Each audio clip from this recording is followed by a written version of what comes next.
In this video, we're covering the pros, the cons, the good, the bad, the ugly, everything you need to know about living in Overland Park, Kansas. Stay tuned.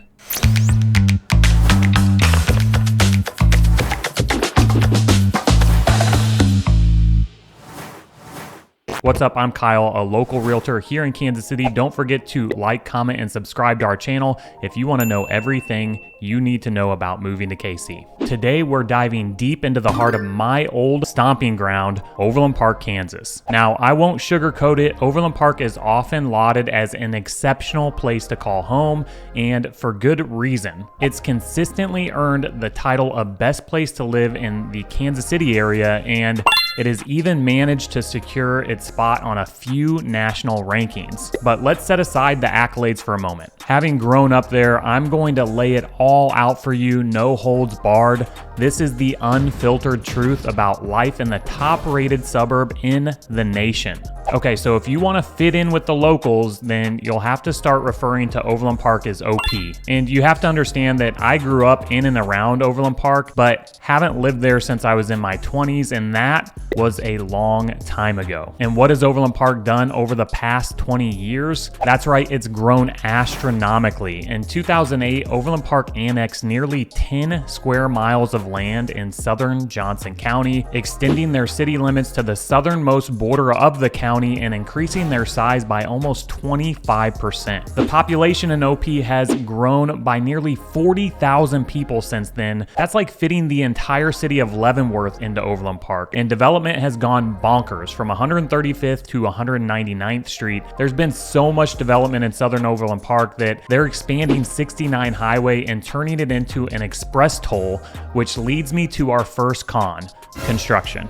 Naturally, there's going to be a lot of construction in any city that grows at the rate that Overland Park has since the 90s. But that means inconvenience like lane closures and heavy rush hour traffic. 69 Highway south of 435 is one of the worst stretches of highway to be on currently in the metro. Just check out the scheduled closures for this particular stretch of highway. And unfortunately, that's going to be the case at least for the next couple of years, with the express lane project not slated to be completed until early 2026. My next con is the urban sprawl of the city. OP's car-centric nature can be a thorny issue. It takes 30 minutes to get from one end of the city to the other, and public transit options are limited. Now, Johnson County did just introduce a zero-fare bus route connecting Lenexa City Center, downtown Overland Park, and Prairie Village. However, this is just a small step in the right direction. The urban density here is far from metropolitan, embodying the quintessential suburb vibe. Another con is that, like many suburbs, chain restaurants dominate the culinary landscape, and walkable neighborhoods are rare to find in this sprawling 76 square mile expanse. So you can imagine what it was like being a kid growing up in an area like that. It felt like eternity biking or skateboarding across town in order to get to my friend's house. So be prepared to offer a concierge taxi service if you're a parent with kids, or just spending a lot of time in your car overall getting around town. So let's talk about some of the pros that make Overland Park shine. If you're raising a family, this is your haven. Wallet Hub gave it the nod as the second best place to raise a family in 2023, and it also snagged the title of the most affordable family-friendly spot. The metrics they considered align with what parents want: family fun, health and safety, and education. The school districts here are top-notch. Blue Valley, Shawnee Mission, and Olathe all rank in the top 10 school districts in the entire state of Kansas, according to niche.com. And I can personally attest to this, with many of the clients that we assist in relocating to OP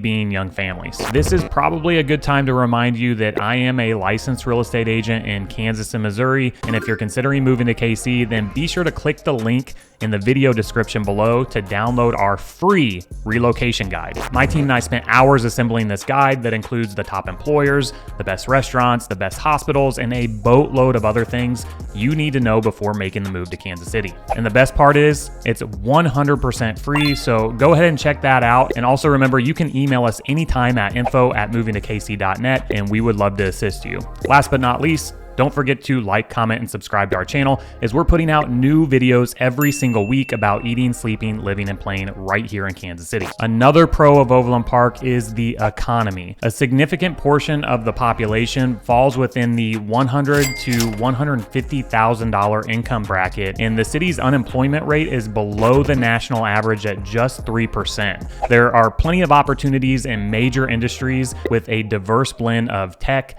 healthcare, finance, and education. Household names like T-Mobile and Feral Gas are headquartered in OP, and if you're a teacher, doctor, or nurse, well then you have a plethora of options to choose from. Not only that, but projections indicate a 35.5% job growth over the next decade in Overland Park, which will continue to draw more people to the second largest city in the state of Kansas. Quality life is the name of the game here, and that's another huge pro of living in Overland Park. Backed by an impressive 83 city parks and a 300-acre arboretum and botanical gardens, Overland Park was also voted as the best farmers market in the entire country in 2022. There are several great community resources like the Johnson County Arts and Heritage Center, where they hold Theater in the Park, which produces shows in the spring, fall, and winter months, and Johnson County Community College, which ranks amongst one of the top community colleges in the state. There's no shortage of things to do in OP, from chicken and pickle for all you pickleball players to the Deanna Rose Farmstead,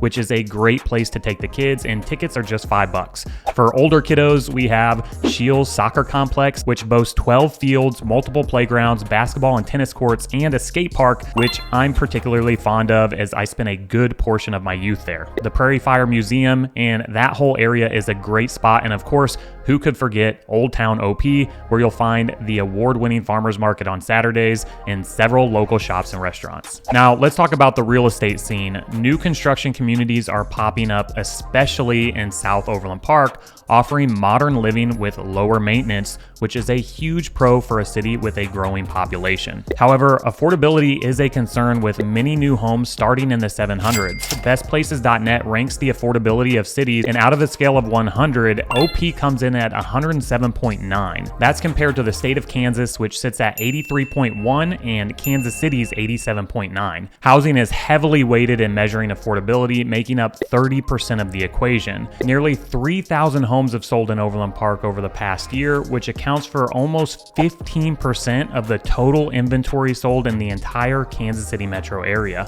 With a median house price of $467,000 and an average rent of $1,500 for a two-bedroom apartment, living in Overland Park comes at a premium.